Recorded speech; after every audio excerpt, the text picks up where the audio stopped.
Hey, what's up guys? This is Anthony from Anthony's Customs, and for this review, we are looking at Figma number 363 Joker from Persona 5, aka Joker from Smash, because I'm not a fan of Persona. I've never watched it, I know nothing about it, really. I mean, I know the general gist, but that's not enough to make me a fan. But I am a fan of Smash, and I am a fan of Joker in Smash, and that's why I have this figure. I suspect that's why a lot of people will have this figure.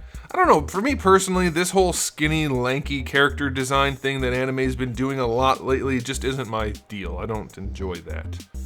But I do enjoy him in Smash, so let's go ahead and take him off the stand and take a closer look. This guy stands just about 5 3/4 inches tall, which makes him pretty close to 15 centimeters, and that seems like a normal size for a Figma. Some of them are big, some are small. This one seems pretty much in the middle. Should fit in with Smash, no problem at all, especially given his weird proportions. God, if humans were built like that, we would look so weird in real life. It's a good thing this is an anime. And as far as aesthetics go, this guy is almost completely molded black plastic with no real detail on it at all. Like, there's not much other than they painted his buttons gray and gold, and they painted his folded pocket square thingy. That is it. Everything else is just molded plastic. The red gloves are molded, the head is molded, the hair is molded, the face is molded, they painted his eyes and mouth line. Very, very basic figure. I feel like they're probably charging too much for this guy, but it is what it's supposed to be, and I guess that's okay. So aesthetically speaking, I'm going to just give it a 7. Like, it's not impressive, but it is what it's supposed to be for the most part.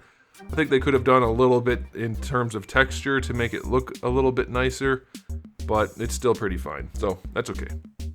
As far as accessories go, we have 3 different faces. The neutral face that comes on him in the package, one with a slight smirk, and then one with a little bit more of a smile, a little bit of tooth showing.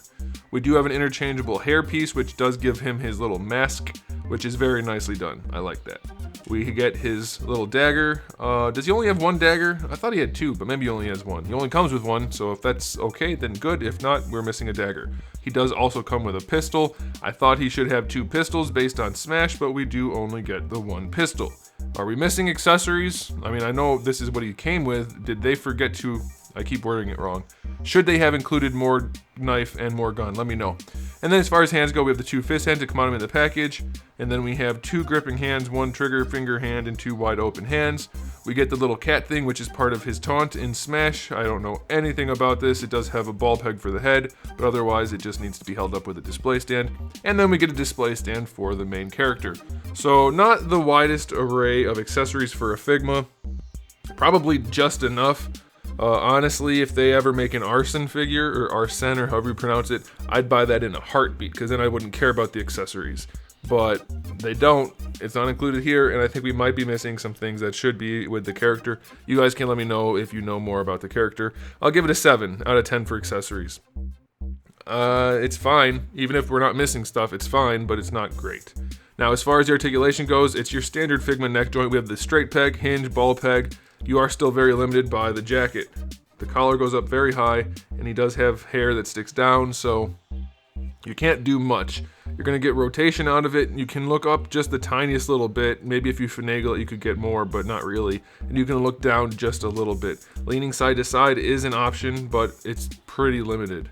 For the shoulders, I couldn't get them to pop out if they are supposed to pop out. It's not listed on the instruction sheet, and it doesn't seem to want to do it, but we do have standard Figma shoulders, not quite horizontal there.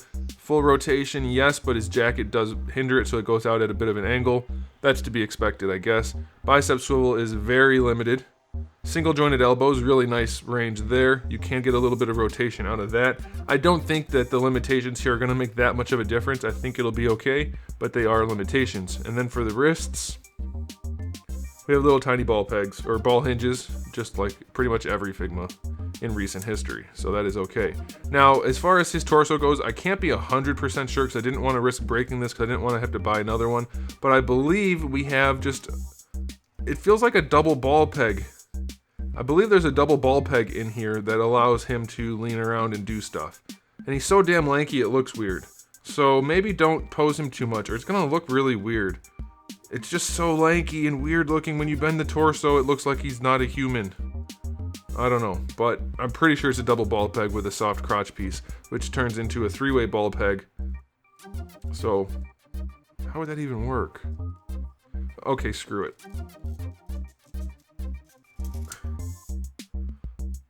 Okay, so...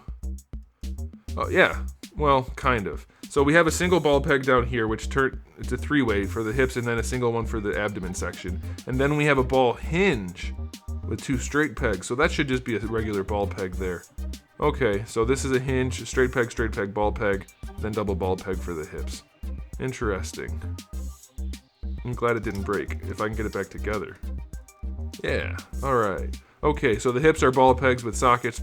Like every Figma ever, they have a rotation. Bring the leg forward works, but it kicks it out to the side a little bit. God, I don't like his body. The anatomy is so annoying, I can't take it. What kind of noodle people are these? Full-on splits almost, so that's okay. Yeah, he's gonna look weird no matter how you pose him, pretty much in any pose.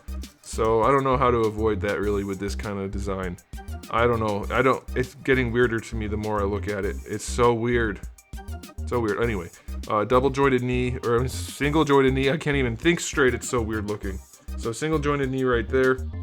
Standard Figma knee. Ankles go back a little bit, go forward a little bit. Rotation, of course, a little bit. Not the best range. The way they sculpted it, you get very little out of the ankle.